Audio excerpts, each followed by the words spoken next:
Welcome to this video on the Cross-Border 8C framework. This discussion focuses on how firms effectively enter foreign markets, control their risks, and manage the realities of cross-border returns. Remember, your cross-border readiness is only as strong as your weakest C. This framework is about more than just picking a channel. It is a system for managing complex international expansion. We will explore how firms balance these 8 critical elements to succeed. Consider a simple example: a Vietnamese fashion brand selling a $45 dress to a US buyer. When that dress doesn't fit and is returned, the cost of processing that return can reach $72. This turns a domestic cost into a total loss abroad. What changes when a parcel crosses a border? Everything. Domestic returns are a manageable cost, but cross-border returns can quickly become a total loss. The border forces us to reevaluate our pricing, content, logistics, and trust strategies. By the end of this video, you will be able to apply the 8C framework, distinguish between market attraction and operational readiness, perform a landed cost analysis, and defend a clear return strategy. Here is the map of our 8 questions: customer and country, compliance and channel, content and cash, and finally, carrier and care. If any of these C's is missing, your business may not be ready. Why does the 8C framework beat simply asking which country is the biggest? Because market size only answers one question. The 8C approach forces you to consider competition, legal permission, and your ability to execute profitably. We begin with the demand C's, customer and country. Before worrying about logistics, you must define who you are selling to and where. Misunderstanding your customer makes every subsequent step unnecessarily expensive. Remember, foreign markets are not just larger copies of your home market. You need a specific customer proposition for each new location, mapping the job, the pain, and the gain while watching your key performance indicators closely. When selecting a country, use a weighted market score rather than guesswork.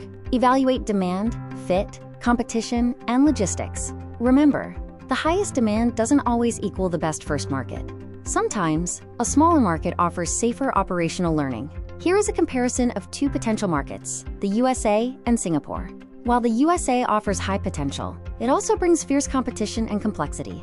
Singapore might provide faster operational learning, proving that strategy matters more than just size. Moving to compliance, remember that marketplace policies are often stricter than local laws. You must design for compliance before you launch, covering 7 layers. From your seller identity to the platform rules you must follow. This table outlines the 7-layer compliance check.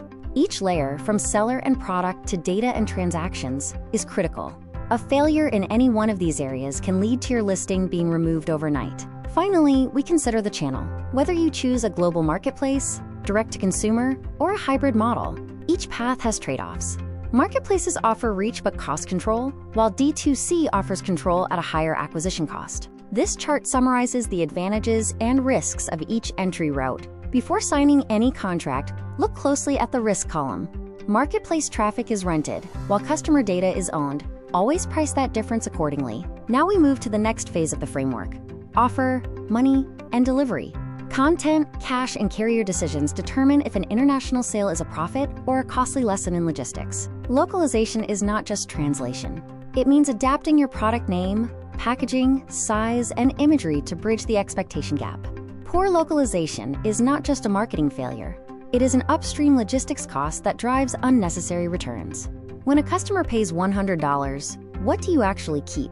You must account for commissions, FX fees, taxes, and a return reserve. Never celebrate revenue until you have calculated your landed contribution. A return on a $60 item can cost over $40 once you factor in reverse freight, handling, and inspection. These examples show how these costs compound, often reaching thousands of dollars in monthly losses. Carrier decisions are critical. You must design the return path before you scale your outbound shipping. A local fulfillment center might seem like an extra cost, but at scale, it reduces delivery times and return pressures. Care is often the most neglected element. Because customers cannot visit you or resolve issues face-to-face, trust is paramount. A clear, well-designed return policy is a marketing asset that sells before it ever costs. When deciding what to do with a single returned item, follow this logic. First, assess value. If freight exceeds recovery, refund and don't ship back.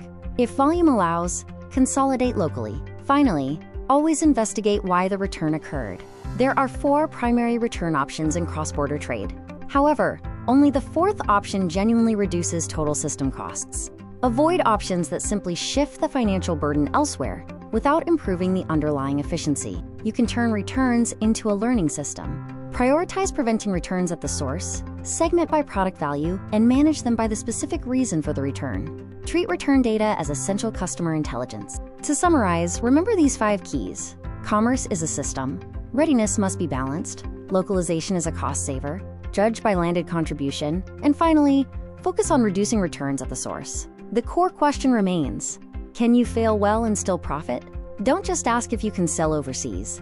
Ask if your business model can handle the complexities of returns and still create value. Finally, consider the trade-offs of return policies. Balancing trust, cost, and lifetime profit is an ongoing challenge. How will you define your policy? And what guardrails will you defend as your business scales?